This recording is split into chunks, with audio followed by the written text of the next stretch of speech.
Whoever is listening, however you're listening, I want to welcome you back. My name is Grayson Mann. This is the Man with a Plan podcast, episode 13. We have a lot of stuff to cover. I'm super excited to be here, super excited to be back. I feel like for this podcast, it's going to be about once a week, as much as I can try to do. This is going to be a slower week in terms of football because the Pro Bowl's here. I've seen the ads, commercials. It's going to be a Madden-esque type Pro Bowl. The Pro Bowl isn't that impressive to begin with, so I'm a little worried about how they're going to carry that. But anyways, today we're going to talk about Dwayne Haskins signing to the Pittsburgh Steelers, why I think that's a fantastic signing for him to get back on track as a pro quarterback. We're going to talk about Dan Campbell and the do's and don'ts of the press conference as introductory head coach. He's a little insane. We're going to address the Aaron Rodgers stuff. There's a lot of baggage with that and why I think it's a little ridiculous. And at the same time, the more I think about it, could happen. Then we're going to cover the NFC and AFC championship games respectively, talk about Tom Brady's greatness, and we've got a special Buffalo Bills story for you. I hope you guys are a fantastic day. Let's get into the Dwayne Haskins signing. So, earlier this week, before the conference championship games, the Steelers signed former Washington football team quarterback Dwayne Haskins, and I think this is excellent. This is the perfect place for him to be. You just got to talk about Mike Tomlin when you talk about Dwayne Haskins. There's going to be a culture, a direction where this team's going. Not saying that Washington didn't have it, but I think that this kind of gives a slap to Dwayne Haskins in the face, kind of, this is your second chance. There's no BS going on here. There's nothing that you can kind of curve over because this is his last shot. If he screws it up here, a lot of coaches are going to look around saying, if Mike Tomlin can't make it work, it can't really work anywhere else. That's a lot of stuff with if Bill Belichick can make it work, if Sean Payton can make it work, if Pete Carroll can make it work. He's one of those coaches that have an established culture. Sure, you're going to point out, well, they have Juju, he's a problem. AB was a problem. Big Ben was a problem. Le'Veon Bell was a problem. But Mike Tomlin's still a guy you can be relied on to trust his teammate, trust the players. I think he's a really established coach. He's going to be able to mentor Dwayne Haskins. Also, within that QB room, you got a mentor of Ben Roethlisberger. Now you're going to say, Ben Roethlisberger is a mentor? Are you kidding me? But through all the things that Dwayne Haskins and Ben Roethlisberger, respectively, they have a lot in common. They've had a lot of problems. I think that for Dwayne Haskins, his play style kind of matches Ben Roethlisberger. He's a bear quarterback. He can take some hits. He's got a good arm. I think if Dwayne Haskins put it all together maturity-wise, Ben Roethlisberger is a perfect person to be able to tell him, hey, you can make mistakes in the NFL. These things happen. But here, take it from me. I'm a guy who's rebounded from some of this stuff. I think that's also perfect. And it's not going to be all in Haskins. He's going to be able to learn the Steelers system. He's going to be able to practice under Ben Roethlisberger, Mason Rudolph, learn what it takes to be an NFL quarterback at a perfect franchise, a team that's striving for the championship each year. He's going to learn what it takes to be a championship quarterback. It's going to be really exciting to see his development moving forward. So let's shift to the Dan Campbell interview. Holy crap. So the Detroit Lions introduced Dan Campbell as their head coach, the former Saints assistant.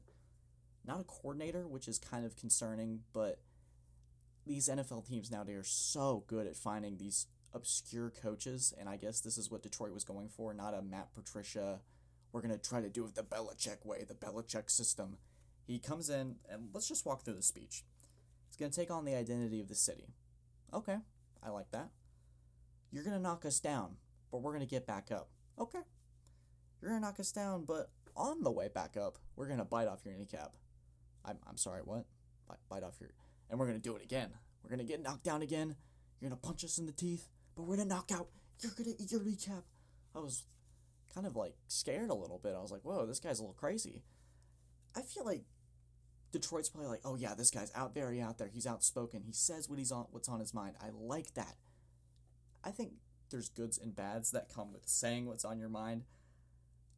A little crazy, a little unhinged maybe. I feel like they're in your introductory press conference, you're like, yeah, we have a big task ahead of us. We're trying to rebuild the team. I like the identity of the city playing tough, being gritty, but it was almost like a little too much. I don't know. I don't want that out of my head coach as like a GM or an owner. You just hired this guy. I mean, he must have had a heck of an interview because that was crazy. I guess I would love to be proven wrong, and Detroit plays with this attitude, this finish first attitude, this focus. Because you look at the other press conferences, Urban Meyer, players first, Robert Saleh, all gas, no breaks. Dan Campbell, kneecaps. It's just, not the best thing for me. It's a little, it unsettles me. I'll say that. I think Detroit's got a good roster, a decent roster moving forward.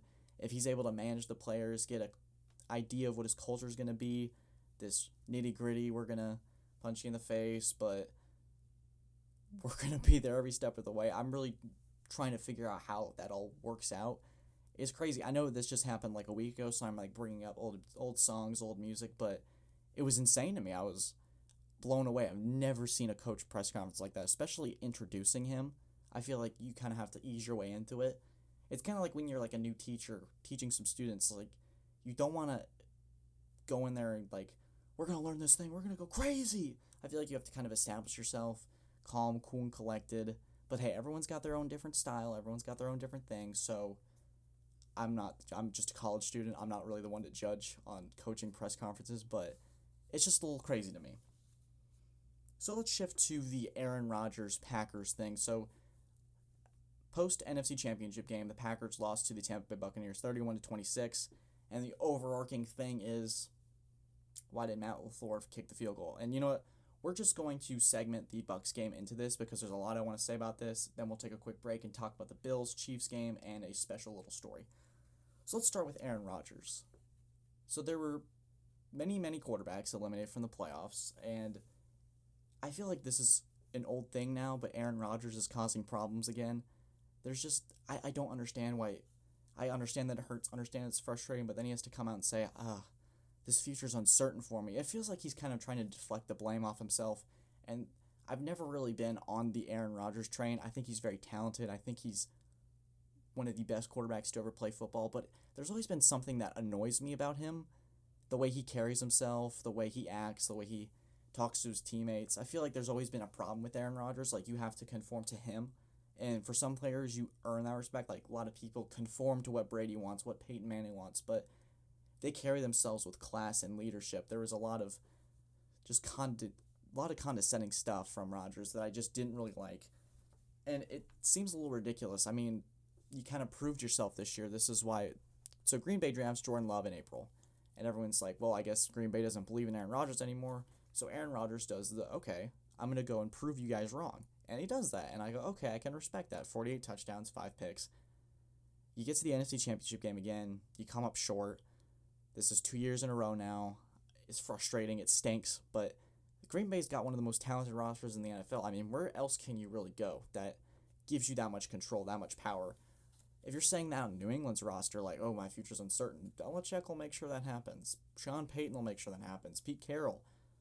There's just so much, so much that just annoys me about that. I think that's a poor choice for Aaron Rodgers to make, especially when you're the new leader of the team. Everyone's trying to buy in what you're doing. Green Bay is not necessarily an attractive free agent destination. You don't want to create more uncertainty as you're trying to build towards the Super Bowl. You were the favorite to win the Super Bowl. Out of the 4 teams, you would have been like, oh yeah, Aaron Rodgers, control of his own destiny. He's going into it. So with that being said, let's shift to the Tampa Bay Buccaneers Green Bay Packers game. Let's talk about it. There is a lot to unpack with this game. Tampa Bay came out on fire on all cylinders. I think it's one of Brady's better games. I know he threw 3 picks. There's a lot of poor judgment on some of those throws, but it's crazy to me. I texted my dad this. I go, hey, with the exception of Antonio Brown, Gronk, and obviously Tom Brady, and a couple of draft pieces here and there, Leonard Fournette, this team went 7-9. It's relatively the same roster. The defense is pretty much the same. Mike Evans, Chris Godwin, O.J. Howard, Cameron Brate, relatively the same. This team went 7-9. Missed the playoffs. Jameis Winston was their quarterback. You know the 30-30 story. LASIK eye surgery. He's the backup for the Saints now. And Tom Brady comes in, and instantly, it feels different. It feels like Tampa Bay's been a playoff team the entire time. Part of me, I didn't say it on the podcast last week, but I was worried how Tampa Bay was going to handle the atmosphere of an NFC Championship game. It's a little different. It's the game before a Super Bowl. Things are a little crazy. Things are a little insane. How does Tampa Bay carry themselves going into this game? And I think with Brady, you always have a chance. My favorite quote from Tom Brady in the cold, my mind doesn't slow down, but their bodies do. And you just get chills. You're like, ooh, there's some stuff that's going to go down on Sunday. And Brady was masterful. He got the offense going when he needed to be. He made fantastic throws. If we're going to keep talking about Brady, he's going to his 10th Super Bowl. I'm 19. He's been to more Super Bowls in the years that I've been alive, over half. That is ridiculous to me. And there's something on Colin Cowherd. I watch his show all the time. He's fantastic. I like his takes. They're a little outside the box. He had a graphic. It was Tom Brady from 2001 to 2011, and then 2012, 2021. It's 2 separate Hall of Fame careers. It's ridiculous. There's no more argument of, oh, it's the system, or, oh, Belichick made him who he is, because you see what the Patriots were without a good quarterback. They fell apart. Cam Newton only threw 8 touchdown passes. Tom Brady threw over 40, counting the postseason. And my friends in these group chats are like, Tom Brady's the GOAT, Tom Brady's the GOAT. And I feel like the argument was already settled, but him making a Super Bowl with an entirely different team that didn't make the playoffs, it's been irrelevant for so long, it's ridiculous. I think that Tom Brady, LeBron James, making some teams that have been nothing for years, turning nothing into something, playing for different conferences, winning a title, potentially for Brady. LeBron's already done this, won a title with the Lakers being, after Kobe retired, kind of irrelevant, kind of in this, we don't really know who we're going to be moving forward.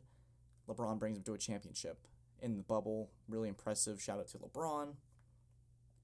I can't believe it's just, there's a meme that says Tom Brady literally said, he picked a random team and said, hey, y'all want to go to the Super Bowl? It's crazy. And for the Packers in this game, I feel like there was a lot of missed opportunities and really a trademark for playoff teams that have lost so far. The more aggressive teams have advanced. The teams that have been a little cautious on 4th down, cautious on their play calling. We're going to get to that with Buffalo, but you've got an opportunity to score a touchdown. You got to score a touchdown regardless. 31-23, 4th and goal. Aaron Rodgers, NFL MVP. Why don't you give him the ball in your hands? You got to make a stop either way. Better field position. You give your best play call all year for 2-point conversion and a touchdown. Why not give it to Aaron Rodgers? I mean, it's just dumbfounding me. The teams that have been the most conservative have been the teams that have suffered the most. It shows with Kansas City. Their offense is so aggressive. The Buccaneers, they were aggressive when they needed to be. They're in the Super Bowl for good reasons. Their coaches are willing to take risks. They're aggressive. The joke, Andy Reid's got the biggest guts in the league. He goes balls to the wall. He's insane. I think for Tampa Bay going forward in the Super Bowl, they got to be aggressive against Kansas City. You look at the film against Buffalo. Buffalo didn't take many chances, and look what happened. They lost the game. They took field goals for touchdowns. And the whole mess with Aaron Rodgers now. Tom Brady, calm, cool, and collected. The team just loves him. You can't help but Tom Brady's no longer the villain, I guess, because he's no longer on this Patriots super successful franchise. So it's kind of nice to see Tom Brady no longer be a villain and be more respected. It's pretty great. More notes for Tampa Bay. I think that their defense is really going to make an impact in this game. They were able to pressure Rodgers. I think they got 5 sacks. Shaquille Barrett is really freaking good. And JPP, Vita Vea, Ndamukong Suh. Ndamukong Suh, I was like, wait.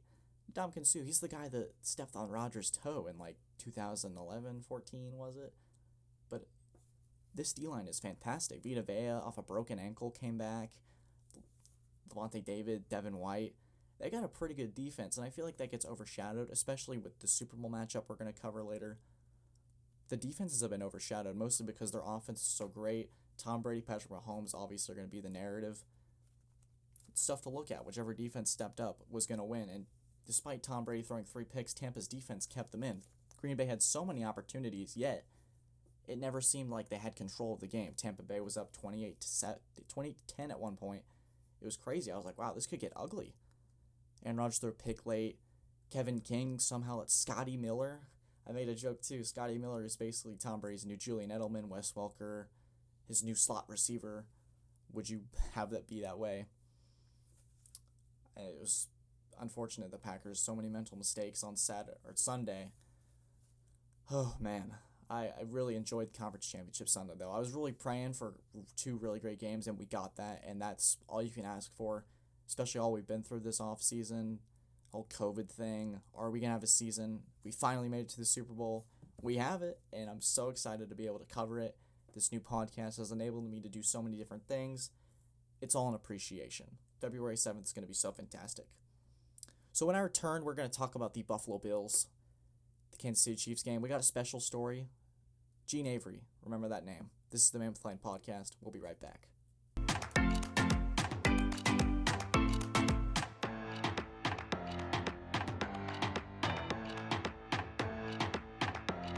And we are back. Welcome back to the Man with the Plan podcast, episode 13.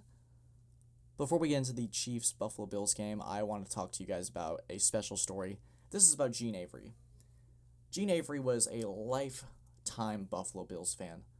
I had the special privilege to learn this story from my mother. She said, it would be perfect.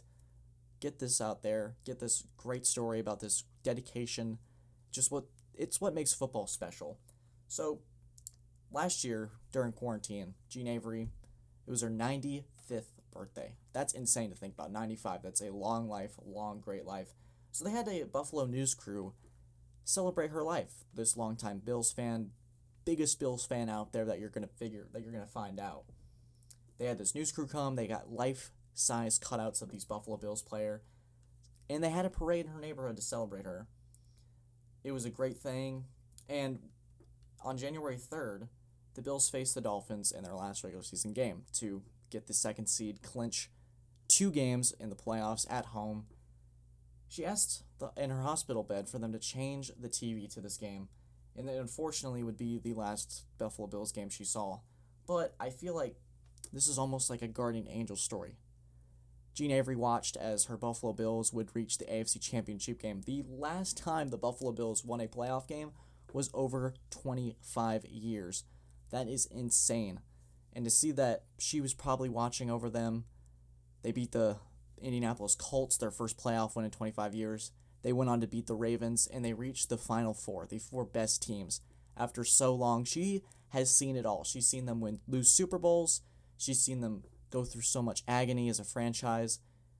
And then she saw their revival, their back, Josh Allen. It's a great story. I'm going to leave the link in the bio so you guys can take a look at it. It's absolutely fantastic. I wish they could have gone to the Super Bowl, but Gene Avery knows that they'll be back. So let's get into the Buffalo Bills Kansas City Chiefs game. There's not much else to say, but Kansas City's just that freaking good.